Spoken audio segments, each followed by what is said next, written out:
Greetings and good health. I am Dr. Jerica Sarko, a pediatric and family wellness chiropractor. This is your Lifeline to Vitality, where we discuss ways to cultivate family wellness.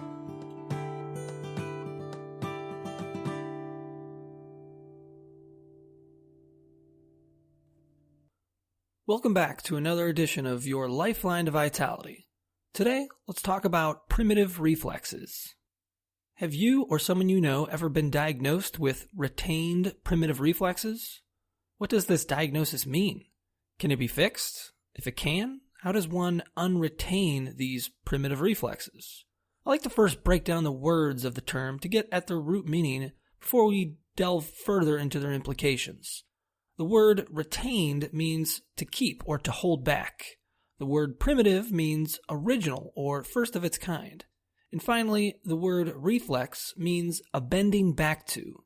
Combining the individual words into a succinct definition, retained primitive reflexes means keeping of the original bending. What was our original bending? To answer this, we have to think back to our original location. Where was our original location? That would be our mother's womb. The original bending in our mother's womb was the fetal position. The fetal position gets its name in reference to how the prenatal baby arranges its body while in the womb. The textbook fetal position includes the back curved forward, the head flexed down, and the extremities hugged closely to the midsection. The fetal position is the position of protection and comfort for the growing baby. It is also the neurological preset for the nervous system as it develops, the primordial starting point as it forms neurological connections. The fetal position is normal and natural for the fetus because it needs to feel protection and comfort as it slowly develops. Part of the lack of movement of the fetus is also in part due to the limited amount of space that is available. It is confined to the world of the womb, but even while in its confined space, it learns to explore and move. Every mother will remark how the baby will kick, grab, and move while in the womb, learning how to explore its environment.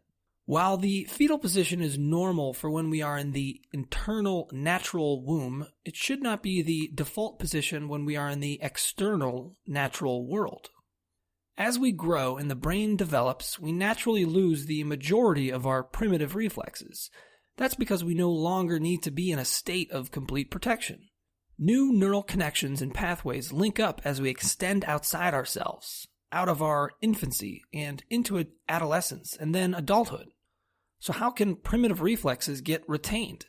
Because we as individuals and as a society are not allowing our brains the opportunity to fully develop and express itself. Where do we find ourselves in our modern world? Harkening back to our days in the womb, hunched over a computer, head down on our phones, extremities curled up on the recliner, barely moving past the end table to reach for our pop or junk food. Where do our children find themselves in our modern world? Right next to us on the couch, bent over their own gadget or device. The reflexes are indeed retained or kept because we never live our lives outside of our modern-day womb. We are meant to explore, experience, and get out of our comfort zone. Why is this? Exploration leads to experience. Experience leads to growth. Growth leads to development. Development leads to creation. Ultimately, I think creation leads to joy. This is why even the baby knows after 9 months in the womb it is ready to explore other territories. With birth, the baby is finally ready to explore life outside the womb, to find the source of his or her creation. New neurological connections should be made that override and take precedence over the primitive reflexes. Those overriding connections usually involve movements that take us out of the reflexed or fetal flexed position. What do these movements look like? There are a plethora of actions and movements, but the overarching natural progressions are hardwired into our brain and present themselves in a general time sequence. These actions are first initiated in the brainstem and then expand further up into the higher brain centers, apexing at the primary motor cortex. There are many sensory and motor developmental profiles that assist in overriding the primitive reflexes, but I will focus on gross motor milestones of the first year of life. A general outline follows such as, from birth until around 2 months, the baby will start to raise their head slightly off the floor when on their stomach, hold their head up momentarily when supported, alternate kicking their legs when on their back, and thrust their arms out and play. Between 3 and 5 months, baby will start to lift their head and chest when on their stomach and prop themselves on their forearms. There'll be some head bobbing in supported sitting. They will roll from side to side, and they will roll from their stomach to their back. And they will start to make crawling movements.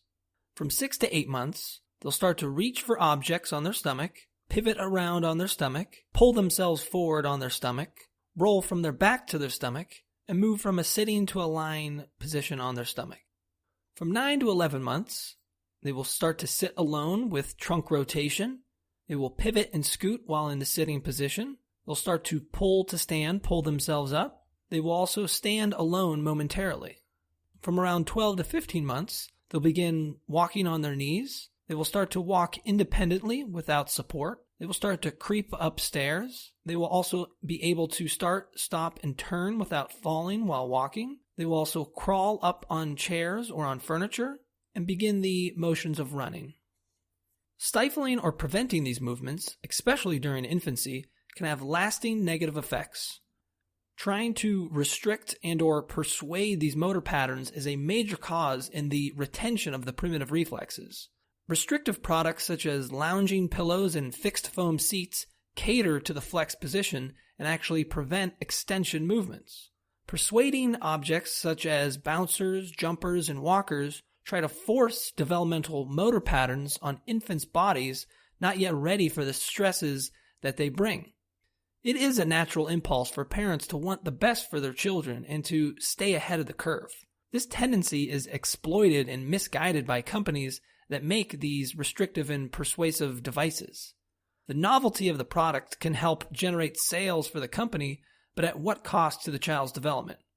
Where do you start when it comes to preventing retained primitive reflexes? The best place to start is at the beginning. What I mean by this is that proactive movement is more beneficial than reactive movement. Activating the nervous system early and often, especially in extension-driven patterns, will prevent retained primitive reflexes. Swaddling your infant tightly in a gently rocking bassinet with a binky in their mouth can allow you as a parent to catch up on some needed sleep or laundry, but this type of restrictive non-movement should not be used for long periods of time. An infant might not move much, but the movements they do make matter. Along with educating parents and patients on external ways to integrate primitive reflexes, how else can chiropractic care help with this remediation process? The goal of chiropractic is to promote full expression of the nerve system at the spinal level. The nerve system controls all the movements we make. The spine is the mediator between the brain and the body, using the spinal cord, which is protected by the spine, as the courier of the brain's functional messages for movement. The messages from the brain can get distorted along the route to the body, resulting in the expression of the message to be less than ideal. One way that message can be distorted is by a subluxation. A subluxation is when a bone in the spine is not in proper alignment with the rest of the spine and interferes with the adjacent nerve tissues. This interference can have a negative impact on overall neurological function, especially affecting how reflexes are integrated. Chiropractors are trained specifically in techniques aimed at removing a subluxation through gentle, non-invasive, safe adjustments of the spine. With a subluxation corrected, a higher potential of neurological function can be established.